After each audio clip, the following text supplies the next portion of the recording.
And there's so many videos and so many books and so many things about the wealthy person that never spent any money. It's not wealth if you've never spent it. It's merely unrealized potential that went to someone else, possibly a bunch to the government, and possibly just to be blown by kids that didn't ever understand anything because they didn't have the experiences. You're listening to ChiroCandy, the podcast of sweet chiropractic success. Now, here's your host, Billy Sticker. Welcome to another episode of the ChiroCandy podcast. Today we have Garrett Gunderson. Garrett, thanks for joining. Hey, man, it's good to see you again. Thanks for having me. It's been awesome watching your journey from the first time we met way back in the day in Houston till now. Yeah, you've done quite a few things, man. Yeah, it's been quite a bit. Well, so have you. I mean, I haven't done any comedy specials, and I've written a couple of books. I don't know if it's as many as you have, but you've written books. That's the key. I love it. I think it's great. And it's pretty fascinating to see everything that you've been up to, what you've been able to accomplish. Well, I appreciate it. Let's talk a little bit about family. I know you're talking about your son. How many kids do you guys have? We have two kids, a 17-year-old and a 20-year-old. And 17 is going to be 18 any day now, in November. So that's pretty crazy. And I'm going to take my 20-year-old hunting for the first time this Sunday. He's never even killed a bug in his life. So we're going to see how this goes. Uh-oh. Okay. Yeah, that's fun. It's, I feel young to have, all my kids be adults. We have a 28-year-old, a 23-year-old, she's almost 24, and then a 19-year-old. And it's crazy. And, now I look back and I'm glad we had kids when we were younger, because now, I still feel young and we have grandkids and another one on the way. That's awesome. And it's amazing. How many grandkids do you have? We have two. My oldest son has a 4-year-old and then one that's almost 2. So a boy and a girl. And then I've got another grandson that'll be here in January. So it's incredible. And I have to say this. We've all heard the saying that, if people knew how great grandkids were, they would have had them first. Yeah. That kind of thing. My mom always says that. Yeah, I really think what it is whenever you're going through the parenting phase, everything is important. Everything's a big deal. And then next thing you know, they're grown. It's kind of like where we are now, right? The two of us. Fast, right? Everybody tells you it happens fast, and then it happens fast. And you're like, oh my goodness, what happened? And then so the second time around, if you will, with our grandkids, you just appreciate it. Cherish it. You really just say, this is, let them be kids. I've seen so many of our clients will have like kids that are 18 and 20, and then they have a caboose baby that's 2 all the time, unplanned, but they're like, it's a totally different experience. The older kids are kind of enjoying it, and they're just more present with them. And I look back, if I'm like, what would I change about my 20s? I'd be more present. I was just always in the hustle. I was always, what's next? How could I do more? And my wife hit me one day and she's like, I feel like I'm a single mom. I feel like I go to everything on my own. I had no parameters, no boundaries. Now it's like, okay, I'll speak twice a month. And thank God for things like this where I could just do it from the comfort of my home, right? Yeah. And so creating those boundaries changed everything. I'd be like, all right, if I'm gone for more than 4 nights in a month, I'm taking a day off during the week. She's like, that'd be amazing. Right. And I was like, let's always have a trip as a family on the books we can look forward to, because then we can start to experience that even before it happens. She's like, amazing. I was like, why don't I just only work late 1 night a week? And then all the other nights I'll be done by 5. And guess what? I got more strategic. I got more productive. I learned how to delegate. Before, I didn't think it was possible because of my own fickle, feeble, scarcity mind. And thanks to her pushback. And then she's like, is this what you want? And there's this lie a lot of us entrepreneurs tell, which is like, hey, I'm doing this for you. She's like, well, I didn't sign up for this. I wanted you. I didn't ask, whatever you're trying to fill with money in this void, let's figure that out. Because she's like, I don't care about going on vacation by myself. I want to be with you. And if we're on vacation and you're not there mentally, what good is that? So we just carve out little time in the day, like little coffee and conversations to start our morning. Vision and visit at night, either in the sauna or the hot tub. And where are we going? What are we excited about? What do we need to work on? like we're now doing Sunday morning brunch with our kids because they're at their age. It's hard to get them to sit down at dinner each night, but we're like, let's just commit to once a week. And then, just last night, my son just came up and watched some TV with us, and my wife stayed up for hours because she could talk to him. She's like, you just never know when that could happen. Now, Billy, I went to sleep. I got to get my sleep. So unfortunately, I wasn't able to stay up as late as her. But yeah, that's part of wealth, is just being able to be present. And, I just didn't know how to do that. I went through the same thing whenever we were starting ChiroCandy, especially working from home.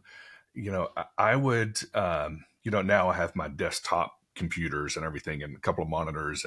But I remember I'd have my laptop open and it'd be 11 o'clock at night. But it's like, as long as the computer's open, there are things that need to be done. And I remember my wife would come in. She's like, hey, what are you doing? It's like, oh, I'm just working. I'm, doing whatever it was. And she would just put her fingers on the top of the computer and just close it. She's like, it'll be there tomorrow. It's not brain surgery. Like, there's nothing you're doing right now that's that important, Yep. And sometimes, she's probably not going to listen to this episode, so I can say this. Sometimes she would close the computer and look at me and wink. And I was like, oh, okay. Yeah. Good to go. Yeah. But sometimes it was just like, hey, focus. I need you here. And one of the things that we started doing, this isn't really about the kids. It's about now that we're not necessarily empty nesters because our 19-year-old still lives here, but we do most Wednesdays, or Rusty Wednesdays. That's my wife's name. And like whatever she wants to do. Now, sometimes we still work. We may go to a coffee shop and work together, but it's time we just dedicate. Nice. I might be getting my nails done on on Wednesdays, but it's just time we carve out for us. We still do a lot of trips together. It's something like last week I had 2 different conferences I went to, and she's like, you know what? I want to go. And so we go to the conferences, and I was like, look, you can participate. You can come in. And she said, well, no, I don't want to do that. And she was there for a few days, and then she's like, I'm going to go home early. Because she wasn't participating, and she was but she goes, I want to be with you. And I love the fact we've been married almost 30 years, and she is my best friend. Like, nice. I want to spend time with her. I want to do that. In the kids. So from having a comedian background, Nate Bargatze. Love Nate. He's great. He's great. Have you heard the bit he does about the kids, or his siblings, how they had different parents? I don't know if you've heard that bit. So. Yeah. Which is very, especially like for the grandkids, they're totally different. No. Like his, how he was the oldest, and this was true in my family. Like when my oldest son was born, super strict and yeah. Well, no, strict, and we didn't have any money, But he got different parents. Well, now we're in a different situation, and now we have a bigger house. We have more vehicles. He has a nicer vehicle. We've got the, just the backyard resort and all this stuff. And my 19-year-old's like, I'm not getting married anytime soon. I'm not like and so the siblings living pretty comfortable right now. It's like, that's not the same parents we grew up with. Right. So some of that is, we're at a different stage in life, but some of that goes back to what we were talking about earlier. When you have your first kids, like the whole pacifier, you drop a pacifier with your first one, you throw it away, Yeah. And then the second one, you wipe it off a little bit. The third one, you just put it right back in their mouth. They're fine. They're fine. But yeah, I love the idea of, just being present with your family. And my brother is an engineer, and he's been recruited a few different times to go to these different firms. And the great thing about that is he's got some negotiating power, so I don't need a new job. And one time they went up pretty high on his salary, then they capped that off, and he's like, okay, well, hang on. Now let's talk about vacation time. And he got them to give him, I think it was almost 6 weeks paid vacation. And then later the next year, so he ended up taking the job. And later the next year, I was like, hey, have you been using, your vacation time? Because he's got 4 kids. He said, no. I go, man, there's too much stuff to do at work. And I was like, bro, what are you doing? You work for your family. Like your work's going to be there. Your kids aren't. I'm telling you, you're going to turn around and they're going to be gone. Take the vacation. Yeah, man, I'll tell you what changed our life was in 2016 or 15, my wife goes, why don't we spend the summer in Italy? And I was like, man, I have a business. Like, that scared me when she first said it. Like, it triggered, like, I could still feel it in my gut right now. And I was like, okay. So I went to my firm. I was like, hey, the summer of 2017, I want to go to Italy. So we need to build this where we can, my kids will be old enough that they can remember the trip. I just want to and man, it changed our lives so much because we go on the trip. There's no agenda. We swim in the pool. We play cards. We have a meal. We start drinking cappuccino. It was just, and the day that we got to the villa, the trees are lined in the street and they touch at the top. So it's like you're in a tree tunnel, and then you pull up to the gates and they open up and we pop some champagne and we're in the pool, and it's like a fairy tale. And it took me about 2.5 weeks to just get fully to the place where I was just wake up, didn't feel like I needed to do anything, could take it easy, could be totally cool with that leisure, felt like it was a worthwhile activity, go up and have a 4-hour dinner. And it was just so much time consecutively with my family, and it changed us forever. It just totally, it made the business mature and grow because I wasn't there every day. And so they had to figure things out without me. And we made as much money that year than I made any previous year. So it didn't actually slow the business down. That was the crazy thing. And I was nervous the whole time leading up to the trip. Can I do this? Why do you think in a lot of the European countries, it is a more especially Italy, it's a more laid back lifestyle compared to here? Why do you think that is? I mean, you look at just the values as a country, you look at I didn't know a lot about quality of life till I spent that summer in Italy. And then I was like, oh, I'd never drank coffee. And all of a sudden it's like, oh, that's a satiating experience to sit down for 30 minutes and have a cup of coffee with someone. And so it's just, we are kind of hey, we're the innovators, and we're the biggest grinders, consumers and producers and drivers and inventors. And we could even think it might be that the people that were crazy enough to come to America had to be nuts. They had to be like, we want to do something special. They came to do tobacco at first, right? In a place that was pretty unfiltered and uncharted and pretty dangerous. And I mean, they had to fight Britain. I mean, you had to be kind of crazy. So there's some of that in our DNA, that the immigrants that came over were like, I want to provide a better life. And they were willing to do whatever it took to get there. So there's some of that. And then there's just a cultural piece of that too, that we want to be first to market, the market leader. We're the best. It's part of the vernacular we learned from the time we're kids. It's almost indoctrinated in our mind. Yeah, we've been several times now, and I love it over there. I love the history. One of my favorite places is Edinburgh, Scotland. And I took my dad there once. Oh, it's crazy. They've got the Royal Mile, and then a couple of blocks over, they have I think they call it their new town. And their new town was built in the early 1700s. Their new town is older than America. So I love the history, but even we've been to Italy several times. It's just so different. The hours that the shops keep. And so you got the nap in the middle of the afternoon. Yeah. Yep. Just taking it easy. So I think there is something to be said for that. I also do some business coaching, and I had a pastor come and speak to our group. He speaks to a lot of entrepreneurs, and he said, as Christian business owners, a lot of us have learned to trust God with our tithe, but we haven't learned to trust God with our Sabbath. And that planted. And I was like, how good is that? And sometimes we have this mentality that, well, yeah, God took a whole day off, but he doesn't live in America. He doesn't have to grind like we do.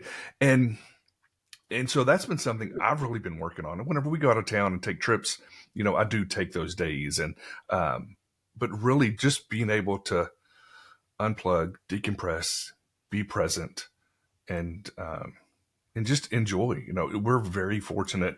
Our family all lives pretty close. Last night, for example, we had my daughter and her husband. They just got back from Colorado. His family's from there, so they work for us and they get to travel a lot. but they'd been gone for several weeks. So they just got home. So they came over. It's cooler weather now. We cooked a big gumbo. So we had the whole family together last night, and we weren't celebrating anything other than just, hey, they're back in town. Let's, we hadn't seen everybody in a couple of weeks. Yep. And it's great. It's great being able to have that family time. I don't know how you are with your parents. Both of my parents have already passed away. My mom died at 57. My dad died at 72 just a couple of years ago. And it's precious. It's precious. My parents are both alive. We just last week, my niece turned 5 and we went to Disney with her. And so my parents walked all day. They didn't get in the scooters, at 72 years old. They walked the whole park. We watched my niece just go nuts, being so excited and come up and hug us and walk and hit all the rides. Like it was special to go and be able to experience those moments. And it's cool that I take my dad bow hunting. And so he walked 30 miles this year at 72 years old up in the mountains, stays in shape year round. And we live close to our family. My sisters live close by. My sister-in-law and brother-in-law live close by. My father-in-law and mother-in-law are both alive. We're watching their dog right now because they're off in Boston, going through the history stuff out there. So I feel that that's one of the areas I'm most blessed, is that I have so many people I love and I'm close to in my family that I could just drive and see within 30 minutes. And we just hosted a big party on Sunday where we had all of our family over and a bunch of friends as well. And my wife made chili, and we, it was just a great time. It was just great to see everybody. Yeah, I think it's great. And, those listening, obviously they typically tune in because they want to get marketing advice. They want to get some business advice. But the reason you do business is for this, right? It is to be able to. If you remember that, people forget that, right? People forget that. And it's sometimes hard to just to remember, like, hey, always, like, I love that. Have a trip on the books to look forward to at all times. That's always served me. We're going to New York, and it's going to be over Thanksgiving, and when they light the Rockefeller tree, we're excited for that. We're going to go see some plays. We're going to meet up with some friends and have some dinners. We're going to, we're going to go to some museums, and it's just time that we get together uninterrupted as a family, where I usually get to have deeper conversation with my kids. We just get to have good dinners. It's like, I look forward to that. And if you don't have the money to do it, you do locally. It doesn't have to be that elaborate. It doesn't have to, travel doesn't have to be expensive. So my wife was a home health nurse, and she came home one day, and she actually specialized in like wound care, was kind of her niche. She did a lot of post-op wound care stuff she would do. And she came home one day and she's like, Billy, let's talk. And it was one of those things where I'm like, that's, I don't know. I didn't know where she was going with this. You're nervous. Yeah. We need to have a talk. She said, all of these patients I see, I hear the same thing over and over and over again. They all regret not traveling when they were younger. They wanted to wait till they were older because they would have the resources, the time and the money, but now they don't have the health. She said, if we really say we really want to travel, then let's make it a priority right now. And, the kids were young, and we were just, just living life, just right in the middle of everything. But we started making it a priority, and we started saving, and we started, budgeting just to be able to do these trips. And I remember one year, we were looking to see where we're going to take the family. My son had just gotten married, so it was going to be 6 of us, he and his wife, and then the other kids, and me and my wife. And we looked at going to Italy. It was going to be like $1,300 to $1,400 a ticket. So I'm like, let's look and see where else we can go. Maybe Costa Rica, some other things. Then I got a notification from Hopper. We used to use that app a lot. And it said, hey, flights to Milan just dropped to $487. It's like $480 to go to Italy? Yes, we're in. And within 30 minutes, we'd bought all the tickets, and we were there for a couple of weeks. Love that. But we've actually there's been, like, we took a trip to Paris, was only $500. Now we spend more than that because we don't want to sit and coach for a long flight. But Yeah. if you watch it, you can budget. So what's been neat with us is because we made that, we were very intentional about travel. We've seen that in our kids. My Mhm. daughter and her husband, they've been married 3 years now. Um, they've been to several times to Hawaii because they just look and see when the price drops. They'll go to Hawaii and they'll just work out there.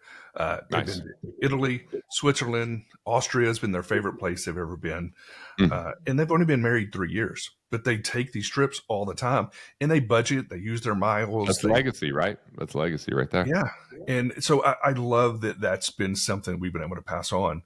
But too often we live life thinking, well, one day. But I love what you said. No, we're going to plan it. It's going to be on the books. We're going to look forward to it. Yeah, we booked the flights as soon as you could book flights. When we first had the idea to go to Italy, it was too far out. We booked the villa 18 months in advance. Nice. You know, it's like it made it real. I went to work. And by the way, that's a really cool exercise because you get super strategic about what you do and don't do. You learn how to really delegate versus take too much on your own. You learn how to allow people to grow up and build without you being the bottleneck. It was huge. And it was also just took me 2.5 weeks, but in 2.5 weeks, I started drinking some Aperol Spritz one night, got a little drunk, booked some tickets to Elton John in Italy. And all of a sudden I just calmed down. I just got into the lifestyle. I came home. It was like a renaissance. I came home, learned how to be a barista so I could make good coffee for my family. I, learned to fly fish because that slowed life down a little bit. I just created some hobbies, learned to shoot a bow, and I still was building a business. Before, it was like people like, what are your hobbies? I'm like, what do you mean? I have a business. Like I just didn't allow for time for anything else. And you enjoy that's a good way. And I enjoy it. And I still love working in my business, but I want to build a life that I don't want to retire from. So I want to take trips along the way, have parameters of what I do and what I don't do, and when I do things and when I don't do things. And so that I have time. Like the computer doesn't leave this room unless it's on the kitchen counter when I want to watch a sunrise when I'm writing. It doesn't ever go to the bedroom. It doesn't go to the family room because those are the places, even in my cabin, we have a special place where work happens and then everything else is leisure and fun and hanging out. So I've just created those kind of structures so that the addiction to work doesn't overcome the ability to have peace. Yeah, I do like that. I don't operate that way, and maybe I should, but we take a trip once a month. It's what works for you, man. Like that's the thing. You get to decide. You get to determine it. We take a trip. Yeah, at least once a month. We normally go somewhere. Now it might be we just bought a camper a couple of years ago. Nice. And so we'll go. Her family, her sisters, she has a twin sister and an older sister and younger sister. Like they all have campers and they live a couple hours away, but we'll all meet up and go camping or something like that. We take our camper to F1 every year in Austin. We did that. Nice. Which I think you and I were texting some around that time. So we'll do trips like that. She's going on a girls trip with her sisters and mom. They're going on a cruise. And so me and my youngest son, we're into cars. We're going out to Tennessee and we're doing Tell of the Dragon. I don't know if you're familiar. It's outside of Knoxville. There's a road. It's kind of in between Tennessee and, or some of it's in Tennessee, some of it's in North Carolina. It's an 11-mile stretch of road, 318 curves. It is it's the number one road for car enthusiasts and motorcycle enthusiasts to go drive in the U.S. And we've been several times, but normally we'll fly out there and then we'll rent a BMW, just something nice to, drive for a few days. Well, this time, the issue with that, though, is my son's 19. He can't drive the rental cars. And so I have a 1-ton truck, and then we have a couple of nice sports cars and stuff. And she said, why don't you take one of the cars, tow it, get a trailer and trailer it out there. That way, one, you can drive your car on the road, but also Brendan can drive. And I just looked at her and was like, I love you so much. Like, that is a fantastic idea. So as she's going to go doing this cruise with her family, me and my son, and then one of my best friends, he's going, and we're all going to do that. So, but it's like making those memories and doing these things. And Benjamin Franklin said, wealth isn't the man that has it, but the man that lives it. Oh, And what a so great quote. most finance, unfortunately, Billy, teaches people to lower their lifestyle, cut their expenses, delay their gratification so that when they're too old to enjoy it, they finally enjoy it. My belief is you are your greatest asset. And when you invest in yourself, it's not just developing skills, it's protecting and preserving energy and growing that energy. It's improving your quality of life so that you show up the best version of who you are. And if most of finance says wealth is about how disciplined you are at not spending, then often we don't invest in experience. We don't invest in those moments. Yeah. And that someday never comes, because someday is never, right? That's unfortunately the way it is for too many people. So I know that we're, sharing stories of these experiences because people, if they could think about like, what experiences do you want to create? You could make them just part of like, hey, you dream it and then you speak it into existence. Like when my wife's like, let's do Italy for a summer. Okay, I didn't really know how. We figured it out. You go to work on it. You don't just get defeated by like, well, we don't have the money, we don't have the time, we don't have the ability. Those three things are lies. Like you can find all three of those things if you're committed. And so often we say no, and we don't even know why we're saying no. Yeah. I don't know if that makes sense. It's one of the things I talk about with parenting is I was a sales manager. We sold precious metals. I did that for a long time. And our new guys, whenever we were training them, we'd realize as soon as they heard their first no, they were politely getting off the phone. And it's like, okay, no, we don't want you being rude, but there's a way to politely kind of overcome that, continue the conversation, and, just to get to a yes. A lot of times the first no, they're not even listening to you anyway, Right. Well, I realized that they were taught that by their parents. You're respectful. No means no, this kind of thing. And so my oldest son was 12 at the time. And I went home and I said, hey, I want to change things up a little bit. If you ask us for something that you want to do, something you want or whatever, and we say no, I'm giving you permission to respectfully make your case. I'm giving you permission to sell us on why you think it's a good idea and the benefits of us doing that.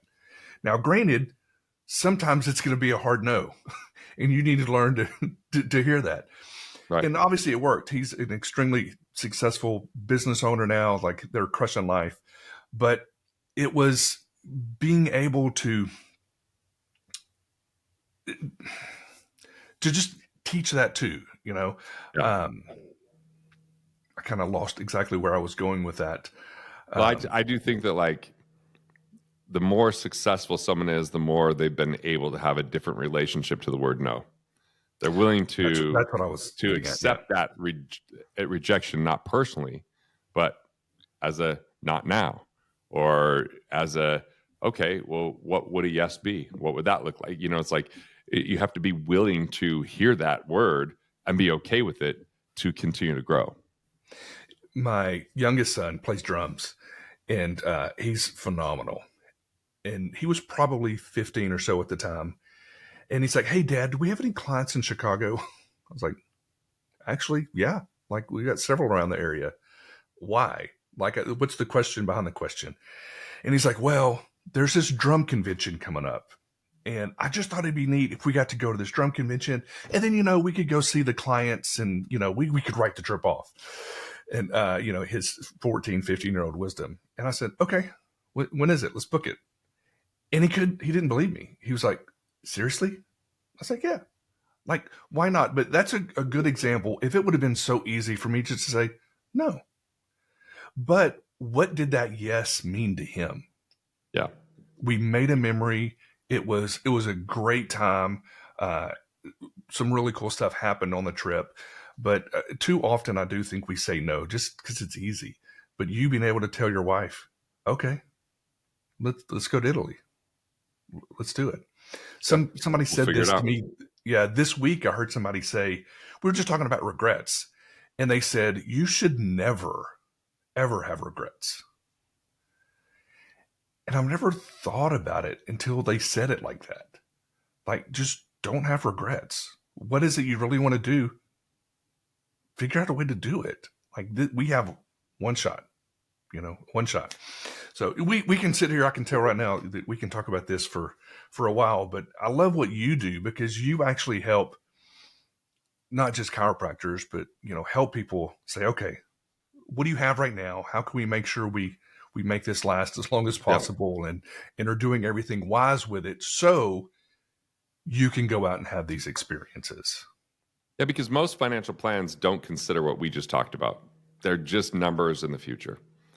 And if it's devoid of like what someone really deems important, it's not really a plan. So, even if we found a bunch of money that someone overpaid in tax, it is, do you want some of that to go towards a bucket list? Do you want some of that go towards another cash flow generating asset? Do you want that to go in the business? Is there a quality of life thing right now? Like I just find some people, if they find the money, maybe they'll do something for their health they wouldn't have done otherwise. And that's a huge payoff. But it has to be us uncovering that, not telling people what to do. And most of finance would say, Billy, just put that in a plan until you're 59 and a half. Just lock that away. Just set more aside. It's like the answer is always more. It's never more right now. It's always more eventually.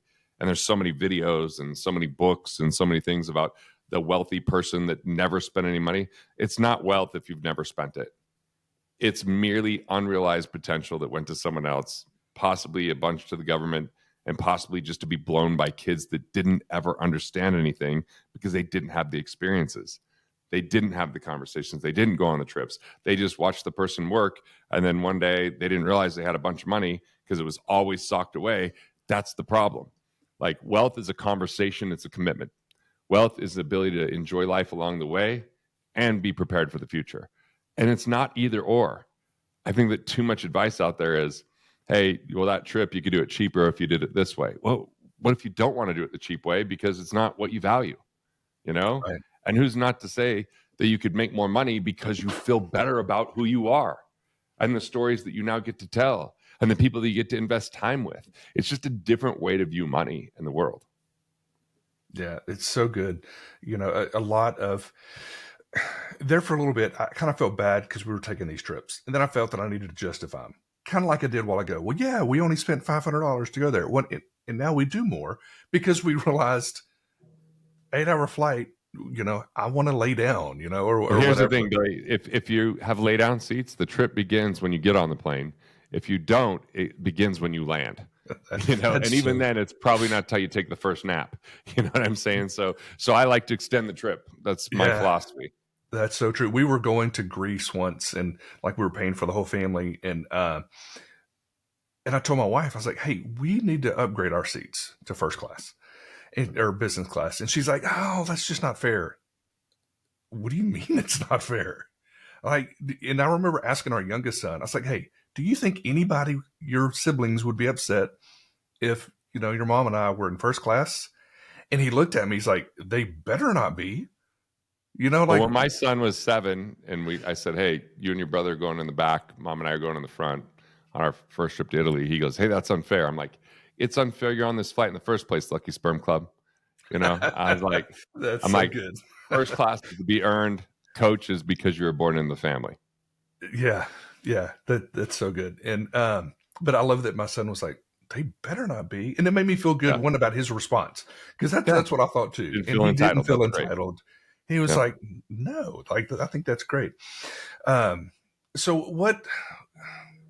what all do you do? Like if a chiropractor was to call and say, "Hey, I've seen you around. I've, heard you on the podcast. This is what we have going on. How could you help me?" What would that day 1 and day 2 look like that you mentioned earlier? Day 1 is we do discovery session and just ask them a lot of questions. I don't feel people feel seen and heard when it comes to their money. They don't get asked these questions often enough. So we find out what's important to them, what confidence they have around things, what they'd like to see fixed, where they don't have, clarity. And are they overpaying tax? Are they overpaying interest? Are they exposed with asset protection? We just go through from A to Z of their finances, and then we do a full report of findings where we draft up a comprehensive document and go through it with them on a call. And those are the first 2 sessions. If they hire us after that, we have the financial network and team to support implementation. If they've got good financial people, we love collaborating. So that's fine. We fill in the holes and the issues that aren't addressed. And more than anything, it's like a combination of money therapy meets mindset, meets cash flow, meets just getting fit so they know they have financial house in order, independent so they have cash flow from assets to release some of their burden, and free that they get to create from a place of abundance instead of scarcity.